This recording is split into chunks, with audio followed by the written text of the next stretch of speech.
अब जो पॉइंट आ रहा है वो है एक्यूमुलेटेड प्रॉफिट का पॉइंट। इसमें हमें जर्नल एंट्री पूछेंगे। तो एक्यूमुलेटेड प्रॉफिट में कौन से पॉइंट आते हैं? तो सबसे पहले आता है general reserve, reserve fund, then after workman accident compensation fund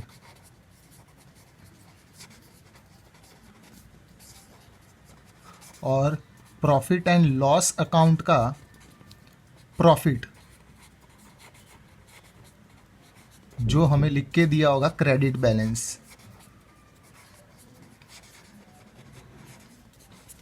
ये 4 एक्यूमुलेटेड प्रॉफिट है, general reserve, reserve fund, workman accident compensation fund और प्रॉफिट एंड लॉस अकाउंट का प्रॉफिट। अगर प्रॉफिट दिया हो तो समझ लेने का कि वो क्रेडिट बैलेंस हो, और अगर क्रेडिट बैलेंस दिया हो तो हम लोग उल्टा भी कह सकते हैं कि वो प्रॉफिट है। तो इसकी हमें जर्नल एंट्री पास करनी पड़ेगी। एक्यूमुलेटेड प्रॉफिट क्या होता है कि ऐसे रिजर्व या ऐसे फंड जो लास्ट में हमारे पास पड़े रहते हैं तो वो पार्टनर ले जाते हैं। अगर कोई भी फंड पार्टनर ले जाते हैं यानी हम लोग उसको पार्टनर्स में डिस्ट्रीब्यूट कर देंगे। तो कुछ रिजर्व और कुछ फंड ऐसे हैं जो लास्ट तक हमारे पास पड़े रहते हैं, तो वो पार्टनर अपने अकाउंट में डाल देते हैं या तो पार्टनर ले जाते हैं। और कुछ रिजर्व वो कंपलसरी हमें रखने पड़ते हैं क्योंकि वो रिजर्व एज ए लायबिलिटी हमें रखना पड़ता है। तो ये 4 रिजर्व हमें बताने हैं कि ये रिजर्व ऐसे हैं कि जो हमें पार्टनर्स में डिस्ट्रीब्यूट करने।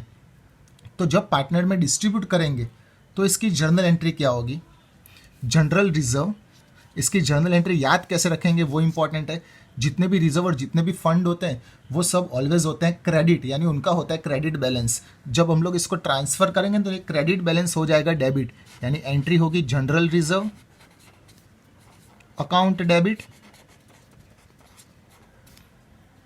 To partners capital account. अगर फ्लक्चुएटिंग कैपिटल मेथड है तो कैपिटल, और अगर फिक्स कैपिटल मेथड है तो करंट अकाउंट, यानी टू पार्टनर्स कैपिटल और करंट अकाउंट। और ये हम लोग डिस्ट्रीब्यूट करेंगे ऑलवेज ओल्ड रेशियो में। जनरल रिजर्व हमारे पास पड़ा है, अब लास्ट में ये रिजर्व का कोई काम नहीं है तो वो पार्टनर्स के अकाउंट में हम लोग डिस्ट्रीब्यूट कर देंगे। उसके बाद रिजर्व फंड, तो रिजर्व फंड भी होता है क्रेडिट। जब हम लोग इसको ट्रांसफर करेंगे तो रिजर्व फंड हो जाएगा डेबिट। तो एंट्री होगी reserve fund account debit to partners capital और करंट अकाउंट।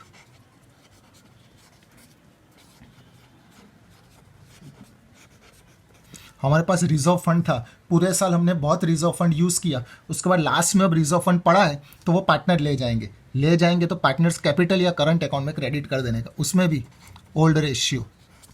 तीसरा वर्कमैन एक्सीडेंट कंपेंसेशन फंड। तो ये क्या होता है पहले ये समझ लेते हैं।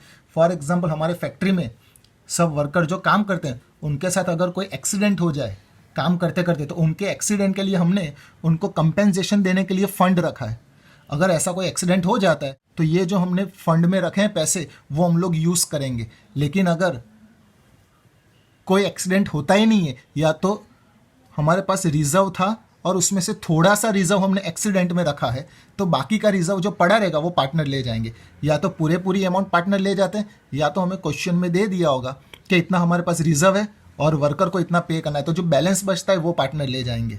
इन शॉर्ट ये जितने भी रिजर्व होते हैं लास्ट तक उनका बैलेंस पड़ा रहता है तो वो पार्टनर में हम लोग डिस्ट्रीब्यूट कर देते हैं। तो इसकी भी एंट्री सेम आएगी। ये फंड होता है क्रेडिट, जब ट्रांसफर करेंगे तो ये हो जाएगा डेबिट। तो इसकी एंट्री होगी workman accident compensation fund account debit to partners capital account और करंट अकाउंट।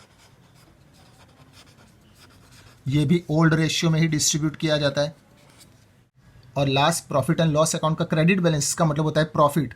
प्रॉफिट होता है क्रेडिट, जब ट्रांसफर करेंगे तो ये प्रॉफिट हो जाएगा डेबिट। तो इसकी एंट्री होगी profit and loss account debit to partners capital और करंट अकाउंट। ये भी ओल्ड रेशियो में ही डिस्ट्रीब्यूट किया जाता है। ये 4 रिजर्व ऐसे जो हमें ये चैप्टर में पढ़ने हैं कि ये 4 रिजर्व अगर क्वेश्चन में दिए हो तो वो पार्टनर्स कैपिटल में डिस्ट्रीब्यूट हो जाते हैं, यानी पार्टनर ले जाते हैं। जनरल रिजर्व हमारे पास रिजर्व पड़ा है, लास्ट तक उसका कोई काम नहीं आया, या तो थोड़ा सा रिजर्व हमने यूज़ किया, बाकी का रिजर्व पड़ा रहा है, तो ये reserve fund that is workman accident compensation fund अगर लास्ट तक हमारे पास पड़ा रहता तो वो पार्टनर डिस्ट्रीब्यूट कर देते। और ये था एक्यूमुलेटेड प्रॉफिट। 4 एक्यूमुलेटेड प्रॉफिट हमें ये चैप्टर में समझने, और एक आएगा accumulated loss.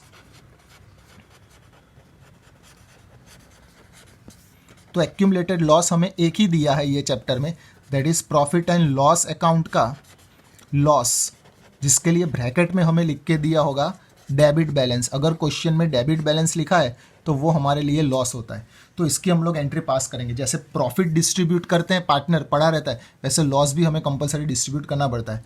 Profit and loss account का डेबिट बैलेंस, इसका मतलब लॉस, और लॉस का मतलब होता है डेबिट, ऐसा भी कह सकते हैं। तो लॉस का मतलब होता है डेबिट, जब हम लोग इसको ट्रांसफर करेंगे तो ये लॉस हो जाएगा क्रेडिट, और डेबिट होगा कैपिटल या करंट अकाउंट। तो एंट्री होगी पार्टनर्स कैपिटल और current account debit to profit and loss account. ये भी ओल्ड रेशियो में ही डिस्ट्रीब्यूट किया जाता है, यानी ऐसे रिजर्व या ऐसे फंड जो पार्टनर में हम लोग डिस्ट्रीब्यूट करते हैं उसको हम लोग कहते हैं एक्यूमुलेटेड प्रॉफिट और एक्यूमुलेटेड लॉस। तो जनरल रिजर्व पार्टनर में डिस्ट्रीब्यूट होता है, reserve fund workman accident compensation fund, profit and loss account का प्रॉफिट और लॉस, इतनी चीज़ें हम लोग पार्टनर में डिस्ट्रीब्यूट करते हैं। अगर क्वेश्चन में general reserve fund workman accident compensation fund profit and loss account का प्रॉफिट या तो फिर लॉस दिया है तो हमें इसकी जर्नल एंट्री पास करनी है, लेकिन इसके अलावा और कोई रिजर्व या फंड दिया तो उसकी जर्नल एंट्री पास नहीं करते। इसके जैसा हमें एक सम करना है। Sum number 12 page number 141। Alay and Sanket are the partners of a partnership firm. Profit loss sharing ratio among them is 2:1. That is हमें old ratio दे दिया है 2:1। 31 March 2017 the following are the balances in the books of firm। हमें 4 balances दी और सबसे last में हमें क्या है, pass journal entry showing distribution of accumulated profit और loss in the books of firm. जो एक्यूमुलेटेड प्रॉफिट हो या जो एक्यूमुलेटेड लॉस हो उसकी जर्नल एंट्री पास करेंगे, और जो नहीं होता उसकी हम लोग जर्नल एंट्री पास नहीं करेंगे। तो सबसे फर्स्ट हमें दिया है प्रॉफिट एंड लॉस अकाउंट का debit balance 18,000। Profit and loss account का डेबिट बैलेंस का मतलब होता है लॉस, लॉस होता है डेबिट। जब हम लोग ये लॉस को ट्रांसफर करेंगे तो ये लॉस हो जाएगा क्रेडिट और डेबिट होगा पार्टनर्स कैपिटल। 2 पार्टनर दिए तो यहाँ पे हम लोग एंट्री पास करेंगे, Alay capital account debit, Sanket capital account debit to profit and loss account, और ये डिस्ट्रीब्यूट होगा ओल्ड रेशियो में जो हमें दे दिया है 2:1। अगर न्यू रेशियो दिया तो वो ध्यान में नहीं लेने का। नीचे लिखा है on the above date Alay and Sanket decided to change their profit loss sharing ratio is 1:1। एक भी जर्नल एंट्री में हम लोग 1:1 नहीं लेंगे, सिर्फ ओल्ड रेशियो में ही डिस्ट्रीब्यूट होता है। तो 18,000 दिया है प्रॉफिट एंड लॉस का लॉस, ये 18,000 को हम लोग 2:1 में डिस्ट्रीब्यूट कर देंगे। पहले पार्टनर का आएगा 12,000 और दूसरे पार्टनर का आएगा 6,000। उसके बाद हमें दिया रिजर्व फंड, जितने भी फंड या रिजर्व होते हैं वो सब होते हैं क्रेडिट बैलेंस। जब हम लोग ट्रांसफर करेंगे तो ये क्रेडिट हो जाएगा डेबिट, तो एंट्री होगी रिजर्व फंड अकाउंट डेबिट और क्रेडिट होगा पार्टनर्स कैपिटल टू, 2 पार्टनर के नाम है, to Alay capital account to Sanket capital account. तो रिजर्व फंड हमें दिया है 27,000। ये 27,000 को भी हम लोग ओल्ड रेशियो दैट इज 2:1 में डिस्ट्रीब्यूट करेंगे। तो पहले पार्टनर का आएगा 18,000 और दूसरे पार्टनर का आएगा 9,000। फिर उसके बाद का है worker profit sharing fund. Worker profit sharing fund हमारी एक लायबिलिटी होती है जो हम लोग डिस्ट्रीब्यूट नहीं करते। इसका मतलब ये हुआ कि हमारे पास जो प्रॉफिट है उसमें से कुछ हिस्सा हम लोग वर्कर के लिए रहने देते हैं। तो ये जो फंड होता है वो वर्कर के लिए होता है, वो हम लोग पार्टनर में डिस्ट्रीब्यूट नहीं कर सकते, यानी ये हमारी लायबिलिटी हुई। तो इसके हम लोग जर्नल एंट्री पास नहीं करेंगे। इसका एक्सप्लेनेशन होगा कि worker profit sharing fund is a liability of the firm, so it cannot be distributed,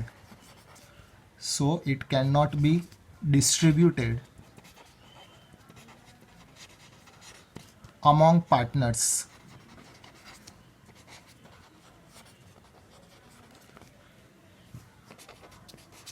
और सबसे लास्ट में क्या है, वर्कर एक्सीडेंट कंपेंसेशन फंड। हमारे पास टोटल फंड है 21,000, यानी मेरे पास फंड पड़ा था 21,000। फिर लास्ट में हमें कहा है a claim of 6,000 is outstanding payable to worker against worker accident compensation fund. हमारे पास टोटल 21,000 फंड था, उसमें से एक वर्कर ने क्लेम किया है यानी दावा किया, तो हमें वर्कर को पे करना है 6,000, यानी 21,000 में से मुझे 6,000 तो पे कर देना है। तो अब मेरे पास फंड बचेगा 15,000। अगर कोई इन्फॉर्मेशन ना दी हो तो पूरी अमाउंट डिस्ट्रीब्यूट कर देने की, लेकिन अगर कुछ अमाउंट हमें पे करने की बाकी यानी कुछ हमारी लायबिलिटी है तो 21,000 में से 6,000 लायबिलिटी उड़ा देंगे तो हमारे पास बचेगा फंड 15,000। तो ये 15,000 बचा है तो ये 15,000 पार्टनर में डिस्ट्रीब्यूट कर देंगे। ये फंड भी होता है क्रेडिट, जब ट्रांसफर करेंगे तो ये फंड हो जाएगा डेबिट। तो एंट्री होगी workman accident compensation fund account debit, और क्रेडिट होगा partners capital to Alay capital to Sanket capital. हमें 15,000 को डिस्ट्रीब्यूट करना है ओल्ड रेशियो में, दैट इज 2:1 में। तो पहले पार्टनर का आएगा 10,000 और दूसरे पार्टनर का 5,000। सब नंबर 12 था।